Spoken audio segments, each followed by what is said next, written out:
Alright guys, so I'm going to be covering what death wobbling is, the symptoms, and what to do when you get it, and how to get rid of it in this video today.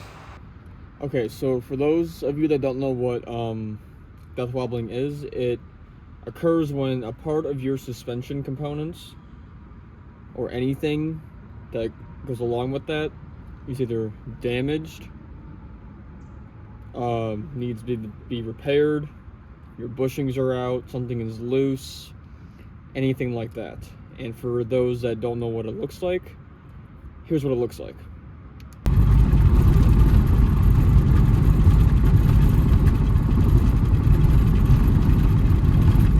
So now that you guys know what that looks like, let's get into it. So it could be as simple as you just need an alignment. You need to align your wheels properly. It might be off a little bit. Your wheels might not be balanced correctly. That could be an issue. Those are one of the luckier, ways to get it fixed.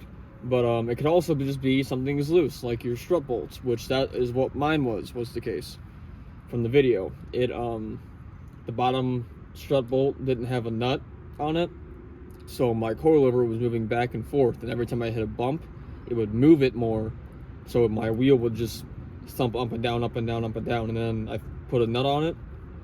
Haven't had an issue since. It could also be that your strut tower is destroyed. That could be it. Your control arms, your tow arms. I believe they're called track arms. That's mostly for Jeeps though, because Jeeps are notorious for having death wobble. That's what when I looked it up, those were the kind of cars that had it the most. It could also be your hub bearing as well. That could go out. Your axles. Sometimes brakes have to do with it. Sometimes they don't. Brakes can cause it, especially when they're very, very bad, which I gotta do mine. That's why I thought it was my brakes, but it was just a nut this entire time. That's really much it for what can cause it. So yeah, that's what can cause death wobble. Alright, so now I'm going to show you guys what to do when you get death wobble, so you guys don't act like this. Kitty. You're fine. You're fine, Kitty. So before you act like that, which that is what I did in that case, is you want to have your hands on the wheel at all times. Do not let go of the fucking wheel, because if you do, it could jerk any way, shape, or form, especially if you're rear-wheel drive or anything like that. And you don't want to press on your brake immediately, because if you do, bad things can happen. What you want to do is you want to slowly press on the brake, turn on your hazards, and then move off the road and slow down. Normally, death wobbling occurs around 30 to 70 miles an hour. I was feeling it at about 45 once I hit a bump. So if you feel it, slow down, move over.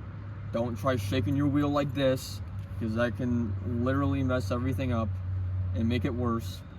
So you want to just pull over to the side. If you can make it home, make it home. If you can't, get it towed, because it can damage even more components if it's just one component. One component can go a long way on damaging more and more and more. So yeah, that is how you handle death wobbling when that is occurring. You don't want to do anything else besides what I told you to do for your own safety and for other people on the road. You don't want to hurt yourself, potentially kill yourself or kill anybody else. Just safely go onto the side of the road, stop, wait for it to be done, and then go. Because death wobbling, you don't know when it's going to happen. It just happens. The buildup is silent. There is no buildup that you know of. As soon as you hit that bump, that is when you're going to feel that. It's already building up as you're driving, and it's waiting for that impact. Then once you feel that impact, you're going to feel the death wobble. So what to do after you get death wobbling is you want to, if you're a mechanic, bring it home, look over every component on your suspension and see what is damaged. If not, bring it to a shop. Most shops will not charge you to take a look at your vehicle to tell you what is wrong with it. That most of the time that's not the case. They will not charge you just to inspect your vehicle to make sure that you are okay and nothing is wrong. Don't just keep driving with death wobbling and think you're okay. It is okay. You can drive with it, but nobody recommends that you drive with death wobbling because it will just destroy that component and just make everything 10 times worse. You don't want that. Just, if you're a mechanic, take it home, look it over. If you're not a mechanic, bring it to a shop. Should be free. Get it checked out, and whatever it is, if they can fix it, do it. Get it fixed, because you don't want it to keep happening, and you do not want to make it get worse.